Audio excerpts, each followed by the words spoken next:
The techniques outlined in this tutorial will work with either Reason version 1.0.1 or version 2.0.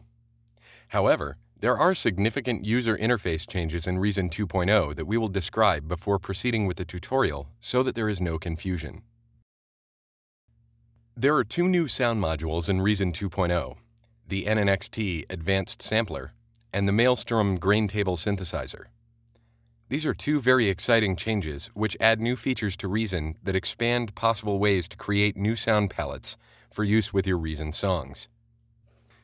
The NNXT is a powerful sampler device that has all of the features of most hardware samplers. The Maelstrom Grain Table Synthesizer not only features a unique sound synthesis system, it has fantastic signal processing features like distortion and a very nice filter system. These signal processing features can be accessed by cabling audio signals from other devices into the input jacks on the rear panel of the Maelstrom. For those who have some experience with Reason version 1, you will notice that selecting a device and hitting the backspace or delete key no longer removes a device from the Reason rack. This was intentional to prevent accidental deletion of devices. Now you must use a combination of keystrokes by holding down the Control or Command key and the backspace or delete key. All of the sound modules and the chorus flanger effect now have a tempo synchronize LFO feature. When this is enabled, the LFO rate is directly tied to the tempo of the song. On the Reason 1.0 sequencer, there are two buttons for switching between the Arrange mode and the Edit mode. This has been changed in Reason 2.0, and only one button toggles between the two modes. The Edit mode features are disabled in Arrange mode. The zoom box on the Reason rack window has been changed with two features. The original zoom box functions in the same manner as version 1, but the new zoom box enables the detachable sequencer feature. The Reason rack and the sequencer can now be split into two different windows, and the sequencer window can be maximized to fill the full size of your monitor area. The expanded sequencer view makes detailed editing of note data much easier. The Selection tool and the Pencil tool have not changed. These function in the same manner included in the Toggle Keyboard command shortcut. Reason 2 has several new features, including the Eraser tool, a Line tool, a Magnification tool, and a Hand tool. The Eraser tool will allow you to point and click at objects to remove them.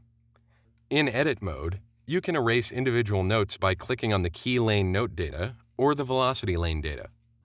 In Arrange mode, you can delete groups using the Erase tool, or if the data is ungrouped, you can delete specific events from the key, velocity, or controller data lanes. This tool removes a few tedious steps when you want to delete specific items in the sequence. The new Line tool feature allows for quick modulation curve drawing of linear changes to velocity messages and controller events. Select the Line tool from the sequencer control bar to enable the feature, then draw a line event along the velocity lanes or controller lane data. This feature is especially useful for drawing crescendo and decrescendo velocity events for snare rolls that are discussed later. Using the mouse, you can position the cursor over the starting point of the data you want to change. Click and drag the Line tool to the end point of the data, then release the mouse. This is great for making linear level changes like a fade-out on a mixer automation track. The Magnify tool allows you to quickly zoom in or out of the sequencer. This feature is time-saving because it eliminates several different processes when you want to take a closer look at specific data. Position the magnifying glass cursor over a region of data that you wish to inspect, then click to zoom in.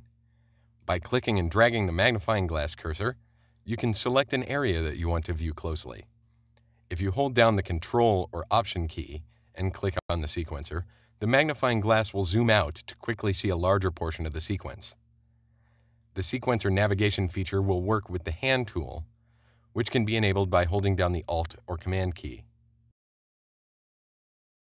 The Hand tool is another sequencer navigation feature that works in conjunction with the magnifying glass tool.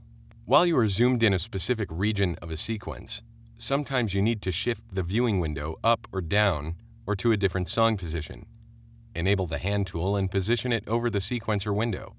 When you click on the sequencer window, the Hand tool will grab the window, and you can move the viewing area around to see a different portion of the sequence. By holding down the Alt or Command key, the Hand tool will switch to the Magnify tool so you can zoom in. Release the Alt or Command key to switch back to the Hand tool. Hold down the Control or Option key to enable the Zoom Out tool. You will see a magnifying glass with a minus sign when the cursor is above the sequencer window. This tutorial was created using Reason version 1. However, the principles that we will present can be applied to Reason 2.0 as well. The new sequencer features of Reason 2.0 will make some of these procedures easier while composing the music. However, the programming concepts and cable routing features are basically the same for any version of Reason.